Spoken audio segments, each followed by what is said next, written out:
वो स्वयं भगवान कह रहे हैं कि उस परमेश्वर की शरण में जा, उसके लिए उन संतों के पास जा जो तत्वदर्शी हो। इसी प्रकार हजरत मोहम्मद को उनका अल्लाह कह रहा है कि कोई और पूर्ण परमात्मा है। उसको पाने के लिए उन तत्वदर्शी संत की तलाश कर। वो प्रभु कौन है, ये जानने के लिए कृपया अवश्य सुनिए जगत गुरु तत्वदर्शी संत रामपाल जी महाराज के अमृत वचन। मैं तुझे जो ज्ञान दे रहा हूं ना, इस पर तो विश्वास करना। वो कबीर परमात्मा है, अल्लाह है वो, और सारा सुखदाई वही है, पाप नाशक भी वही है, और ये वही है जिसने सारी सृष्टि रची। और ये काफिर है ना, ये नहीं मानते उस कबीर को अल्लाह। तो मेरे इस संदेश पर, इन दलीलों पर, कुरान शरीफ की दलीलों पर तो विश्वास करना और उनके साथ संघर्ष करना, उनकी बातों में मत आना। इतनी सी बात। आगे देखो, अब हम आगे 607 पृष्ठ पर। इसमें क्या है, जैसे उधर है, यहाँ से ये आयत है 53, 54, 55, 56, 57, 58 में या 58 इसमें लिखा है इवादही खबीरा। अब खबीरा कहो चाहे कबीरा कहो, कबीरन कहो, खबीरन कहो। अब इवादही माने पूजा के योग्य, पूजनीय कबीरा। वो कबीर परमात्मा पूज्य है, उसकी पूजा करनी चाहिए। और यहाँ फिर खबीरन, खबीरन कहो, कबीरन कहो, खबीरा कहो, कबीरा कहो। अब इसका अर्थ भी इन्होंने, अजीज का अर्थ इन्होंने यहाँ हिंदी में कर रखा है। अब 53 नंबर आयत यहाँ से शुरू होती है, ये पृष्ठ नंबर 607 पे, सूरत फुरकानी 25 की, ये कुरान शरीफ है। अब ये हजरत मोहम्मद को कुरान शरीफ का ज्ञानदाता कह रहा है कि तो तुझे बता दिया, इन काफिरों की बातों में मत आना, मैं जो कह रहा हूँ इसको फाइनल समझ लेना। कबीर इज गॉड, कबीर जो अल्लाह है, और वो वही है। ये देखो 53 नंबर आयत में, और वही है जिसने दो दरियाओं को मिला चलाया, एक का पानी मीठा प्यास बुझाने वाला और एक का खारी कड़वा, और दोनों में एक आड़ और मजबूत रोक बना दी। और वही है जिसने पानी की बूंद से आदमी को पैदा किया, फिर उसको साहिबे नसम यानी किसी का बेटा या बेटी, और ससुराल वाला यानी किसी का दामाद बहू बनाया। और तुम्हारा परवरदिगार हर चीज करने पर शक्तिमान है। और काफिर अल्लाह के सिवा ऐसों को पूजते हैं, देवी देवताओं को, जो न तो उनको नफा पहुंचा सकते हैं और न उनको नुकसान पहुंचा सकते हैं। और काफिर तो अपने परवरदिगार से पीठ दिए हुए हैं, मुंह मोड़ रहे हैं। ए पैगंबर, हमने तुमको खुशखबरी सुनाने, सिर्फ अजाब से डराने के लिए भेजा है। अब 57 में, इन लोगों से कहो कि मैं तुम्हें इस अल्लाह के हुक्म पर कुछ मजदूरी नहीं मांगता। हाँ, जो चाहे अपने परवरदिगार तक पहुंचने की राह इख्तियार कर ले। तो और ए पैगंबर, अब 58 में, ए पैगंबर उस जिंदा पर भरोसा रखो। जिंदा, इन चैतन्य कर दिया जिंदा का अर्थ, जो कभी मरने वाला नहीं है, और तारीफ के साथ उसकी पाकी बयान करते रहो। और अपने बंदों के गुनाहों से वह काफ़ी खबरदार है। ये काफ़ी इन, और 58 का यहाँ देखो, ये 58 नंबर है ना, खबीरा का इन्हें काफ़ी कर दिया, यानी बड़ा घना। अरे ये लिख रहा था, वो कबीर पूजा के योग्य है और अपने बंदों के सब गुनाहों को, पापों का नाश कर देता, वो सब जानता है। 58वां, उस जिंदा पर। अब जिंदा कबीर साहब कहते हैं कि हम मोहम्मद जी को मिले थे, क्योंकि अच्छी आत्माओं को मिलते हैं। जैसे आदरणीय धर्मदास साहिब जी को मिले, आदरणीय मुल्कदास साहिब जी को मिले, आदरणीय दादू साहिब जी को, आदरणीय नानक साहिब जी को, आदरणीय गरीबदास साहिब जी गांव छुड़ानी जिला दद्दर वाले को, आदरणीय गीसा दास साहिब जी गांव खेखड़ा जिला मेरठ उत्तर प्रदेश वाले को, और आदरणीय हजरत मोहम्मद जी को मिले।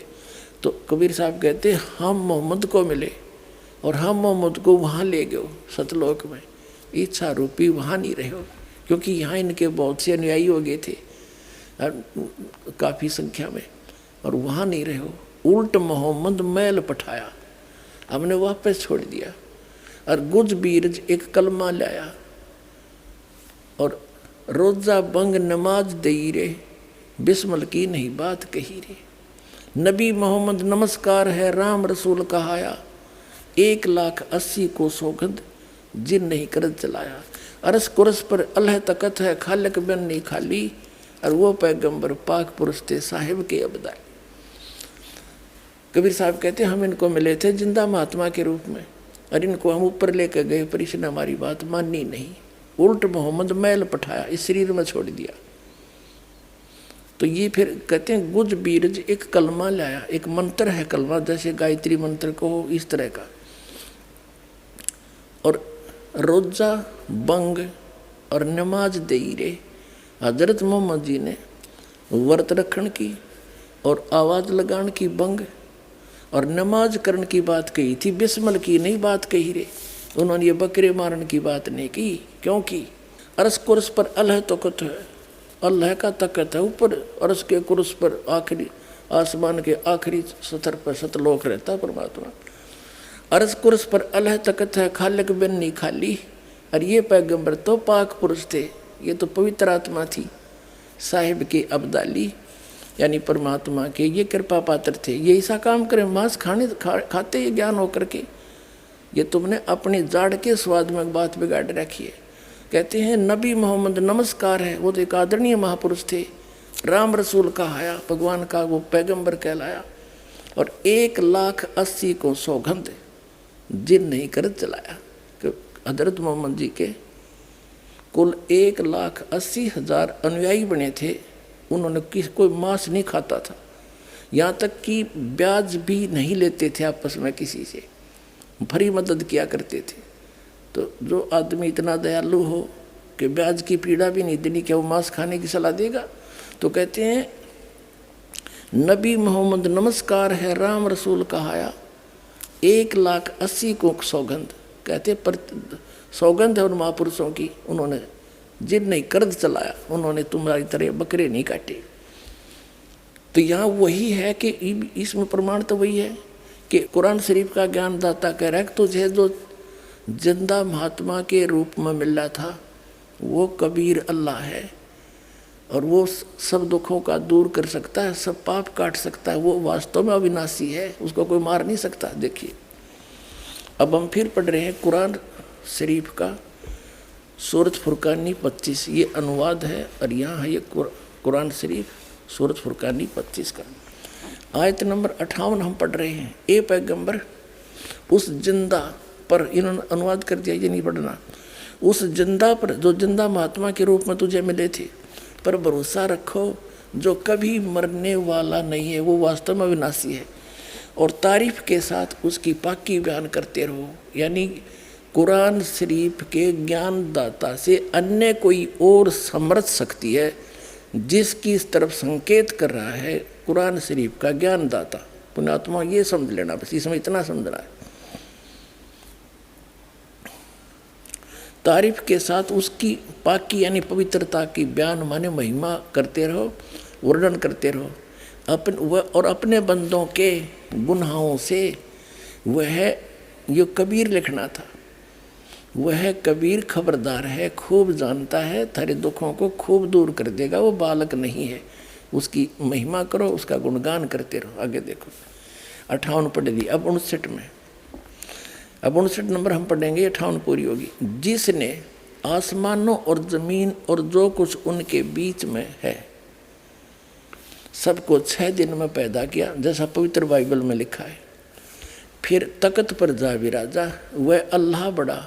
अब इन्होंने यहाँ गड़बड़ कर दी, ये देखो 59 नंबर आयत है, ये है खबीरन बी ही खबीरन, अरमानु माने दयालु, और वो कबीर, इन्होंने इसका अर्थ बड़ा कर दिया, वो अल्लाह बड़ा, यहाँ लिखना था वो अल्लाह कबीर है।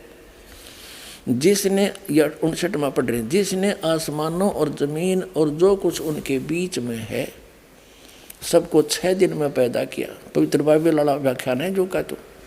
फिर तख्त पर जा विराजा, वह अल्लाह कबीर, ये लिखना था। दयालु है, रहमान है। तो उसकी खबर, उस कबीर नामक अल्लाह की जानकारी किसी बाखबर यानी तत्वदर्शी संत इल्म वाले से पूछ देखो। इन दोनों पवित्र सदग्रंथों ने रल मिल के क्या सिद्ध कर दिया कि परमात्मा मनुष्य दृश्य है। पवित्र बाइबल में कहा है कि भगवान ने अपने रूप जैसे ही मनुष्यों को नर नारी करके उत्पन्न किया और 6 दिन में सृष्टि रची, 7वें दिन विश्राम किया। तो कुरान शरीफ ने भी ये सिद्ध कर दिया, उसका नाम बता दिया कि वो अल्लाह कबीर है, जिसने 6 दिन में सृष्टि रची और 7वें दिन तख्त पर जा बैठा। और वो ही सब दुखों को दूर करने वाला, सबका पाप नाशक रू अविनाशी परमात्मा है। कुरान शरीफ का ज्ञानदाता अपनी स्पष्ट कर रहा है कि उसके बारे में तो जानता नहीं।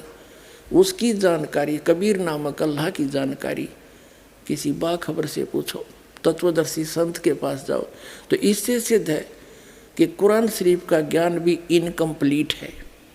और यही पवित्र श्रीमद् भगवत गीता में गीता ज्ञानदाता 4 अध्याय के 34वें श्लोक में कहता है कि अर्जुन, तू तत्वदर्शी संतों के पास जाकर उस परमात्म तत्व की तत्व ज्ञान को समझ, उनको दंडवत प्रणाम करने से, कपट छोड़कर प्रसन्न करने से वो तत्वदर्शी संत तुझे तत्व ज्ञान का उपदेश करेंगे। और फिर कहा कि 18वें अध्याय के 62वें श्लोक में तू सर्वभाव से उस परमेश्वर की शरण में जा, उसकी कृपा से तू परम शांति को और सनातन परम धाम को प्राप्त होगा। तो दोनों पवित्र सदग्रंथ, पवित्र गीता और पवित्र कुरान शरीफ, ये दोनों का ज्ञानदाता एक ही है और वो किसी अन्य परमात्मा की तरफ संकेत कर रहा है जिसके बारे में ये स्वयं भी अल्पज्ञ है, ज्ञान नहीं। तो इसी से होगा कि दोनों ग्रंथों एक ही अल्लाह के दिए हुए हैं और वो किसी अन्य भगवान की शरण में जाने के लिए कह रहे हैं। उसी से पूर्ण लाभ जीव को प्राप्त होगा, उसका ज्ञान इस दास को है। ये हो तत्वदर्शी संत। अब चाहे सारा विश्व आ जाइयो। अब पुण्यात्मा, अब यहाँ तक हो गया यू क्लियर कि who is God, Kabir is God.